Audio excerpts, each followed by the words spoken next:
Hello बच्चों, कैसे हो। मेरा नाम प्रीतेश सर है। Welcome to alpha institute.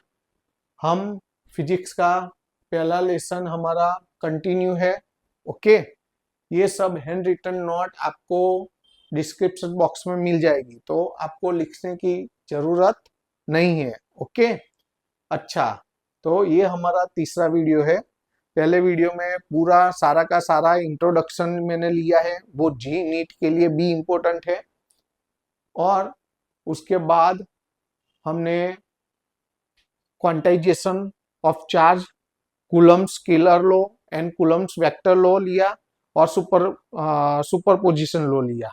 इतनी थियरी कंप्लीट हो गई। ओके, उसके बाद हम क्या शुरू करने जा रहे हैं, explain electric field lines. Electric field lines क्या है? ये जो एरो आपको दिख रहे हैं वो इलेक्ट्रिक फील्ड लाइंस है। आप बोलोगे ये तो एरो है, लाइन कहाँ पर है? ये हमारी ज्योमेट्री नहीं है, ये मैथ्स नहीं चल रहा है, हम इसको लाइंस बोलेंगे। ओके, ये इलेक्ट्रिक फील्ड लाइंस है। वो क्या करती है, तो इतने एरिया में, इतनी रीजन में उसकी इफेक्ट है।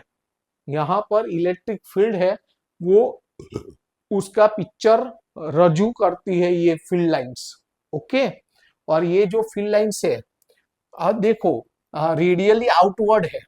ये पॉजिटिव चार्ज है ना, उसलिए रेडियली आउटवर्ड रहेगी। अगर वो नेगेटिव चार्ज होती, यहाँ पर नेगेटिव चार्ज होता, तो ये सब जो लाइंस है वो रेडियली इनवर्ड होती। ओके, दूसरा एक पॉइंट नोट डाउन करो कि शुरू में जो है वो वेक्टर की लेंथ ज्यादा है और उसके बाद वाले जो वेक्टर है उसकी लेंथ कम है, उसके बाद वाले तो उससे भी कम है लेंथ।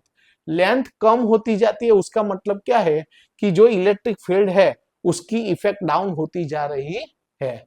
अच्छा, दूसरा एक पॉइंट नोट डाउन करो कि चार्ज के नजदीक में मैग्नेटिक फील्ड लाइंस एक दूसरे के नजदीक नजदीक है। जैसे दूर जाएगी उन लोगों के बीच में डिस्टेंस बढ़ेगा। तो जब डिस्टेंस कम है यानी नियर टू चार्ज, चार्ज के नजदीक डेंसिटी ऑफ फील्ड लाइंस ज्यादा है, यानी यहाँ पर इलेक्ट्रिक फील्ड स्ट्रांग रहता है। जैसे जैसे हम दूर जाते हैं तो ये फील्ड लाइंस सेपरेट होती जाती है, यानी कि जो फील्ड है, जो इलेक्ट्रिक फील्ड है वो वीक होता जा रहा है। ओके, तो ये सब हमें लिखना है। तो पूरा का पूरा ऑलमोस्ट मैंने एक्सप्लेन कर दिया है, अब यही लिखना, जो लिखा हुआ है वो पढ़ना है। Electric field lines are pictorial representation of electric field of charge. ये जो फील्ड लाइंस है वो चार्ज का इलेक्ट्रिक फील्ड का पिक्चर रिप्रेजेंट करता है। It is denoted by vectors. ये जो फील्ड लाइंस है उसको हम वेक्टर से ड्रॉ करते हैं। Length of field lines depends on intensity of electric field. Electric field की इंटेंसिटी जितनी ज्यादा है, जहां पर जितनी लाइंस ज्यादा है वहां पर length of field lines depends on intensity of electric field. जहां पर इलेक्ट्रिक फील्ड ज्यादा होगा वहां पर ये जो फील्ड लाइंस है, वेक्टर्स है, उसकी लेंथ भी ज्यादा रहेगी। Vector E is strong at the near the charge. Charge के नजदीक ई कैसा रहता है? Strong. So field lines are closer to there. सो वहां पर जो फील्ड लाइंस है एक दूसरे के नजदीक नजदीक रहती है। E is weak at the far away from the charge. जैसे जैसे हम चार्ज से दूर जाएंगे वहां पर field lines are separated there. वहां पर फील्ड लाइंस कैसी रहेगी? एक दूसरे से सेपरेट फॉर्म में रहेगी। At near the charge length of field lines is more. Charge के नजदीक जो फील्ड लाइंस की लेंथ होती है ज्यादा होती है। At the far distance from the charge, charge से हम जैसे दूर जाएंगे length of field lines is small. Field lines are also known as by lines of force. ये जो फील्ड लाइंस है उसको हम लाइंस ऑफ फोर्स भी बोलते हैं। ये किसने बोला? ऐसा किसने सबसे पहले कहा? The name was given by Faraday. तो ये समझ आ गया। तो 2 मार्क में एक्सप्लेन करने को बोले तो ऐसे आपको एक्सप्लेन करना है। उसके बाद वाली थियरी लेते हैं, give characteristics of electric field lines, इस चैप्टर में सबसे ज्यादा ये थियरी बहुत बार आ चुकी है बोर्ड में मिनिमम 5 to 6 टाइम ये आ गई है। तो यहाँ पर 4 कैरेक्टरिस्टिक्स है। कैरेक्टरिस्टिक्स यानी उसकी टेंडेंसी, उसकी property. Okay, field lines start from positive charges and and at the negative charges. ऐसा बोल रहे हैं कि जो फील्ड लाइंस होती है वो पॉजिटिव चार्ज से शुरू होती है और नेगेटिव चार्ज पर एंड होती है। If there is a single charge, अगर कोई सिंगल चार्ज है, दे मे स्टार्ट और एंड एट द इंफिनिटी, तो उसकी शुरुआत या उसका एंड कहां पर होगा? इनफाइनाइट पर होगा। दूसरा, in a charge free region, ऐसा रीजन जहां पर चार्ज नहीं है, electric field lines can be taken to be continuous curves without any break. जहां पर चार्ज नहीं है वहां पर फील्ड लाइंस आपको कैसी लेनी है? एक कंटिन्यूअस कर्व लेना है विदाउट एनी ब्रेक, बीच में कोई भी ब्रेक होना चाहिए नहीं। Third, two field lines can never cross each other, कोई भी दो लाइन, जो दो फील्ड लाइंस है, कभी एक दूसरे को इंटरसेक्ट नहीं कर सकती।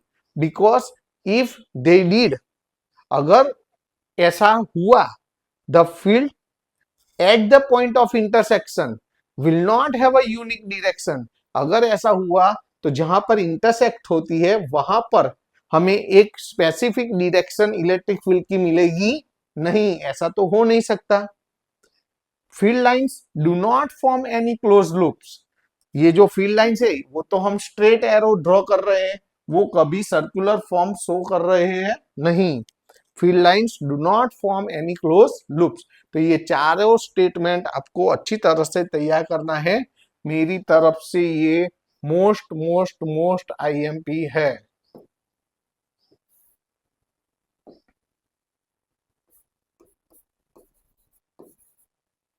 अच्छी तरह से तैयार कर देना। ओके ओके, उसके बाद वाली थियरी लेते हैं। Explain electric field. Electric field की दो टाइप की डेफिनेशन है। हम किसको इलेक्ट्रिक फील्ड बोलते हैं? The region around the charge in which the effect of electric charge is prevailing is called the electric field. ऐसा रीजन, चार्ज के अराउंड ऐसा रीजन कि जिसमें effect of electric charge, charge की इफेक्ट प्रिवेलिंग, स्प्रेड, यहां पर charge के around ऐसा रीजन जहां पर इलेक्ट्रिक चार्ज की इफेक्ट स्प्रेड होती है, वो रीजन को हम क्या बोलते हैं? Electric field. ओके, अदरवाइज ये देखो, ये मैथमेटिकल फॉर्म है, force per unit charge it is called electric field, ऐसा ही लिखा है। The force acting on a unit positive charge which is known as electric field. वही हमें मैथमेटिकल फॉर्म फॉर्मूला के फॉर्म में लिखा है, vector E is equal to vector F upon Q. Otherwise उसकी दूसरी फॉर्मूला है vector E is equal to K Q upon R square. आपको ये दोनों फॉर्मूला याद रखनी है। ओके, अच्छा, उसका ऐसा यूनिट क्या है? न्यूटन पर कूलम, यहां से न्यूटन और कूलम, न्यूटन पर कूलम, अदरवाइज वोल्ट पर मीटर, ये उसका यूनिट है। इट्स डायमेंशनल फॉर्मूला क्या है? m1 l1 t-3 a-1। कैसे आई? तो देखो, यहां से हम लेते हैं, यहां से तो f की डायमेंशनल फॉर्मूला क्या है? 1 1 -2, और Q यानी I यानी A, T यानी T, तो M1 आया, L1 आ गया, ये T1 ऊपर जाएगा -1 -2 -3 हो गया, और A ऊपर जाएगा -1 आ गया। तो ये आपको फॉर्मूला याद रखनी है। तो ये हो गया इलेक्ट्रिक फील्ड के बारे में। अभी हम इसके बारे में लिख सकते हैं, ये 5 पॉइंट हुआ ना, देखते हैं अभी ये कंप्लीट नहीं हुई है। देखो इसके बाद अभी भी क्या लिख सकते हैं? Direction of vector E always is in the direction of F. जो ई इलेक्ट्रिक फील्ड की जो डायरेक्शन होती है वो इलेक्ट्रिक फोर्स के डायरेक्शन में होती है। अगर कोई पॉजिटिव चार्ज है तो उसका इलेक्ट्रिक फील्ड रेडियली आउटवर्ड होता है, और नेगेटिव होता है चार्ज तो उसका इलेक्ट्रिक फील्ड रेडियली इनवर्ड होता है। तो वही लिखा है, for a positive charge the direction of electric field will be radially outward from the charge. For a negative charge, the direction of electric field will be radially inward. Or last line, the field exists at every point in three-dimensional space. अगर कोई three dimensional space है तो वहां पर हर एक point पर आपको electric field मिलेगा। ओके, तो ये हमारी यहाँ पर थियरी ये कंप्लीट हुई। ओके, उसके बाद वाली थियरी लेते हैं। derive electric field at a point by the system of a charges। कोई चार्जेस, कितने भी चार्जेस हो, ओके, एन चार्जेस की जो सिस्टम है उसके उससे जो इलेक्ट्रिक फील्ड क्रिएट होता है उसको हमें डिराइव करना है। तो कई सारे चार्जेस हम ले सकते हैं। एग्जांपल के लिए हमने Q1, Q2, Q3, Q4 चार चार्जेस लिए हैं। ये Q2 का पोजीशन, यहाँ पर हमने पोजीशन कैसे शो किया है, ये Q2 से P तक का डिस्टेंस है वो R2P, Q1 से P तक का डिस्टेंस R1P, Q3 से P तक का डिस्टेंस R3P, Q4 से P तक का डिस्टेंस R4P। ये Q1 है, उससे इलेक्ट्रिक फील्ड इस डायरेक्शन में बनेगी, वो वेक्टर E1। Q2 से इस डायरेक्शन में वेक्टर E2, Q3 से इस डायरेक्शन में वेक्टर E3 और Q4 से इस डायरेक्शन में वेक्टर E4। अब अगर हम ये चारों फील्ड इलेक्ट्रिक फील्ड का सम लेंगे तो हमें total electric field at the point P मिलेगा। ओके, तो here electric point E at point P, आप यहां पर P लिख सकते हो। तो हमें ये जो चारों इलेक्ट्रिक फील्ड है E1, vector E1 plus vector E2 plus vector E3 plus vector E4 लेना पड़ेगा। हर एक की वैल्यू हमें पता है। चलो कैसे लिखेंगे, वेक्टर EP वैसा का वैसा, यहाँ पर वेक्टर E1 यानी कैसे हम लिखेंगे, KQ1 upon R1P square into R caret 1P। Vector E2 कैसे लिखेंगे, KQ2 upon R2P square into R caret 2P। Vector E3 कैसे लिखेंगे, KQ3 upon R3P square into R caret 3P। और वेक्टर E4 को कैसे लिखेंगे, KQ4 upon R4P square into R caret 4P। अब देखो सब में कॉमन क्या है, सब में K है, K को बाहर निकाल दो तो बचा क्या, Q1 upon R1P square into R caret 1P, Q2 upon R2P square R caret 2P, Q3 upon R3P square R caret 3P, Q4 upon R4P square R caret 4P। अब देखो ये इतना लॉन्ग फॉर्म है, उसको हम short form में भी लिख सकते हैं। In short vector E is equal to vector E at point P। तो K तो वैसा का वैसा, ये सब सम है तो उसको हम सिग्मा लिखेंगे। I is equal to 1 to 4, total 4 charges है तो I is equal to 1 to 4 लिखेंगे। ऊपर 1 2 3 जो चेंजिंग नंबर है उसकी जगह हम I लिखेंगे। QI जहां पर 1 है वहां पर I लिख दो, QI upon R IP square R caret IP हो गया। तो ये हमारा शॉर्ट फॉर्म हो गया। ये तो हमने 4 चार्जेस की सिस्टम ली थी, अदर n चार्जेस की सिस्टम हो तो यही फॉर्म लिखना है, लेकिन I is equal to 1 to 4 लिखा है, उसकी जगह I is equal to 1 to n हो जाएगा। चलो क्लियर हो गया, कंप्लीट। अच्छा अब देखो सिमिलरली है, ओके। उसके बाद वाली थियरी लेते हैं,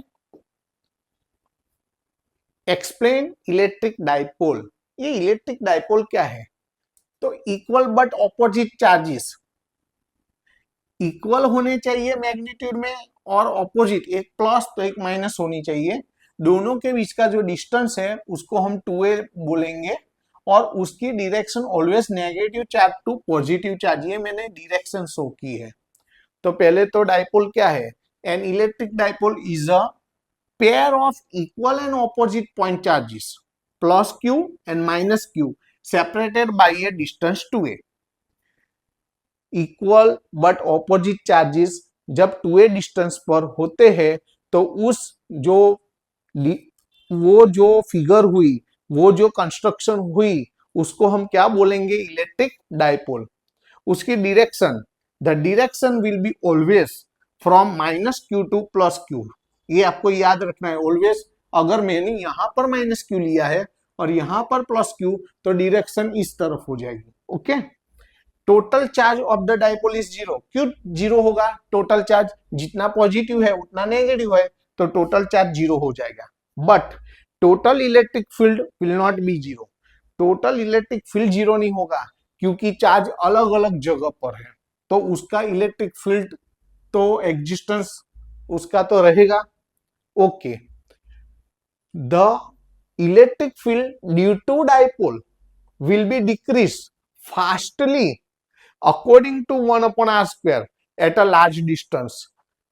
लार्ज डिस्टेंस पर, ये लिखना है कंपलसरी, लार्ज डिस्टेंस पर जैसे जैसे हम जाएंगे वैसे वैसे ये जो डाइपोल का इलेक्ट्रिक फील्ड है वो फास्टली डिक्रीज होता रहेगा। डाइपोल मोमेंट की फॉर्मूला है vector p is equal to vector 2a into Q. उसका यूनिट है कूलम मीटर और meter ampere second. It's dimensional formula m0 l1 t1 a1। कैसे हुआ? तो यहां से कूलम यानी at, क्यू कूलम यानी चार्ज, चार्ज यानी it, ओके, और मीटर यानी l1।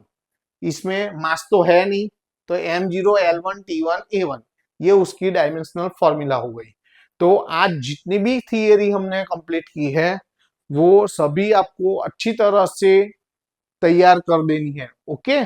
तो अब हम नई थियरी हम अगले नेक्स्ट वीडियो में लेंगे। ओके।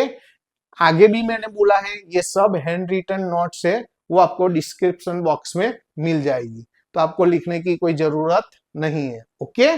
चलो टाटा बाय, सी यू।